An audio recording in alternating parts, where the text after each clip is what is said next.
ذریعہ ہے۔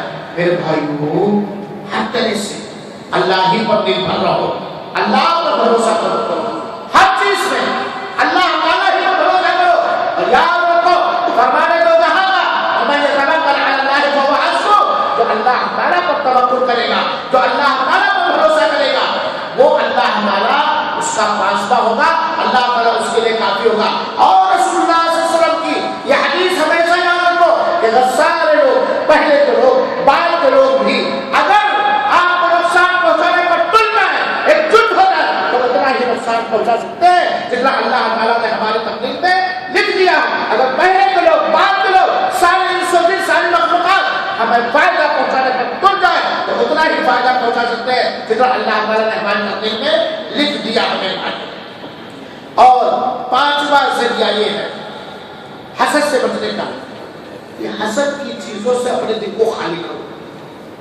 حسد کی چیزوں سے، جن وجہوں سے، جن چیزوں سے حسد آ سکتا ہے، اس چیز سے اپنے دل کو خالی کر لو۔ اور اگر اللہ تعالیٰ نے کسی کو نعمت سے مالا مال کیا ہے تو اس کی طرف توجہ ہی نہ دو، تاکہ نہ ادھر دیکھو نہ دل میں حسد پیدا ہو، نہ اس کو دیکھو نہ دل میں حسد پیدا ہو۔ یہ بچنے کا ایک ذریعہ۔ اسی طریقے سے ہمیشہ اللہ کے حکموں کے پابند رہو، کیونکہ حسد یہ ایک اتنی خطرناک چیز ہے کہ بہت چپکے سے آ جاتا ہے۔ اور ساتواں ذریعہ ہے اللہ تعالیٰ سے اپنے گناہوں سے ہم ہمیشہ توبہ کرتے رہیں، اللہ تعالیٰ سے ہم اپنے گناہوں سے توبہ کرتے رہیں۔ اور آٹھواں ذریعہ حسد سے بچنے کا، ہم صدقات و خیرات کرتے رہیں، ہم احسان کرتے رہیں، اس کا بہت بڑا اثر ہے میرے بھائی۔ اور اگر کوئی جانتا کہ ہم سے فلاں آدمی حسد کرتا، وہ محسود ہے، اگر کوئی اپنے بارے میں یہ محسوس کر رہا ہے کہ فلاں آدمی ہم سے حسد کرتا ہے، تب تو ایسا آدمی کیسے، جیسے زید جانتا ہے کہ بکر ہم سے حسد کرتا ہے، تو اب زید کیا کرے؟ زید کو چاہیے کہ وہ دلوں کو نرم کرنے والے اسباب پیدا تلاش کرے۔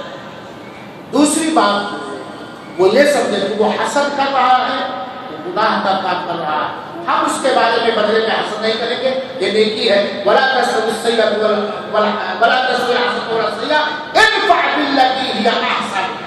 اچھائیاں اور برائیاں یہ برابر نہیں ہو سکتی، اچھائیاں اور برائیاں یہ برابر نہیں ہو سکتی، لہذا برائی کو اچھے ڈھنگ سے ختم کرو، اس کو تحفے دینا شروع کر دو، گفٹ دینا شروع کر دو، نعمتیں کھلانا پلانا شروع کر دو، اس کے دکھ درد میں شریک ہونا شروع کر دو، اس کو صدقات و خیرات پڑوسی ہے، حسد کرنے لگا، جب بھی کوئی اچھی چیز بناؤ پڑوسی کی تک پہنچا دو، اس کے غربت میں کام ہو، اس کو ہدیے تحفے دو، اس کے دکھ درد میں کام آؤ، اس کی والی جانچ کاموں میں کرو، اس کے دل سے حسد ختم ہوگا کہ نہیں حسد؟ یقیناً ایک دن آئے گا کہ وہ حسد اس کے دل سے ختم ہو جائے گا۔ اور ہمیشہ اللہ تعالیٰ سے دعا کیا کرو کہ اللہ تعالیٰ ہمیں حاسد ہونے سے بچائے اور ہمارے حاسدوں کو اللہ تعالیٰ ہدایت دے۔ اور وقت لگ بھگ 1 گھنٹہ ہو گیا، 8 منٹ زیادہ ہو گیا، اس لیے میں اپنی بات کو ختم کر رہا ہوں۔ ہم اللہ کے شکر گزار ہیں اور آپ سب کے شکر گزار ہیں، اس جامع مسجد کے ذمہ داران کے شکر گزار ہیں اور اس حکومت سعودیہ کے شکر گزار ہیں، آسا اسلامی سیکٹر، سنائیہ اسلامی سیکٹر کے رضاکاروں کے شکر گزار ہیں کہ اس پروگرام میں آپ لوگوں نے حصہ لیا، کافی تعداد میں آئے۔ اللہ تعالیٰ سے ہم دعا کرتے ہیں، اے اللہ تعالیٰ ہمارے دلی ساری بیماریوں کو دور کرا دے، ہمارے دلوں میں ایمان رچا بسا دے، ہمارے دلوں میں توحید رچا بسا دے، ہمارے دلوں میں اچھائیوں سے محبت رچا بسا دے، ہمارے دلوں میں برائیوں سے نفرت رچا بسا دے۔ اللہ تعالیٰ ہمارے دلوں سے حسد کو نکال دے، کینہ کپٹ کو نکال دے، نفرتوں کو نکال دے، مسلمانوں سے عداوتوں اور دشمنیوں کو نکال دے۔ الہ العالمین تو ہمیں حاسد نہ بنا، الہ العالمین تو ہمارے بھائیوں کو حاسد نہ بنا، الہ العالمین تو ہماری اولاد کو حاسد نہ بنا، الہ العالمین ہمارے بھائیوں کے اولاد کو حاسد نہ بنا۔ الہ العالمین جیسے تو نے اس مسجد میں ہمیں اکٹھا کیا ہے، رب العالمین تو ہمیں وہ اعمال، وہ کردار، وہ اخلاق، وہ عقائد اپنانے کی توفیق کا فرما، جس سے تو راضی ہو کر کے میدان محشر میں اپنے عرش کے سائے میں لوگوں کو جگہ دے گا۔ جنت الفردوس میں ہم سب کو عطا فرما۔ مولا جو ہم میں سے بیمار ہیں انہیں شفا دے دے، جو ہمیں سے غریب ہے ان کی غربت کو ختم کر دے، جو ہمیں سے قرضدار ہیں ان کے قرض کو ادا کر دے۔ اللہ العالمین جو زیادہ دنوں سے اپنے بال بچوں سے دور ہے، اللہ تعالیٰ انہیں اپنے بال بچوں کا شکر و اطمینان کے ساتھ نعمتوں کے ساتھ ملاقات کرنے کی توفیق عطا فرما۔ اللہ العالمین کی اسلام کی حفاظت فرما، مسلمانوں کی حفاظت فرما، مولا تو اسلام کی حفاظت فرما، مسلمانوں کی حفاظت فرما۔ مولا تو ہمیں بخش دے، ہمارے دوستوں کو بخش دے، ہمارے ماں باپ کو بخش دے، ہمارے اساتذہ کرام کو بخش دے۔ مولا جن لوگوں نے ہماری تعلیم و تربیت میں معمولی بھی حصہ لیا ہے، اگر وہ زندہ ہے تو انہیں ہدایت دے، متقی بنا۔ اگر وہ وفات پا چکے تو مولا ان کے سارے گناہوں میں پردہ ڈال دے، انہیں جنت الفردوس میں اونچا مقام دے۔ مولا قیامت کے دن ہم سب کو نیک لوگوں کے ساتھ اٹھا، صحابہ کرام کے ساتھ اٹھا، شہداء کرام کے ساتھ اٹھا، اولیاء کرام کے ساتھ اٹھا۔ اللہ العالمین تو ہمیں کفر سے بچا، شرک سے بچا، بدعت سے بچا، بدعملیوں سے بچا، سماجی برائیوں اور خرابیوں سے بچا۔ مولا تو ہمیں شیطان کے شر سے بچا اور شیطان انسانوں کے شر سے محفوظ رکھ۔ مولا جو اسلام پر یا مسلمانوں پر ظالم ہیں، طغات ہیں، مولا تو ان کے جسموں میں کینسر پیدا کر دے، مولا تو انہیں ہلاک و برباد کر دے۔ مولا جو ہمارے قبلے والے شان سے حسد کرتے ہیں انہیں ہدایت دے یا ان سے دور بٹے۔ مولا تو توحید کی حفاظت فرما، اہل توحید کی حفاظت فرما۔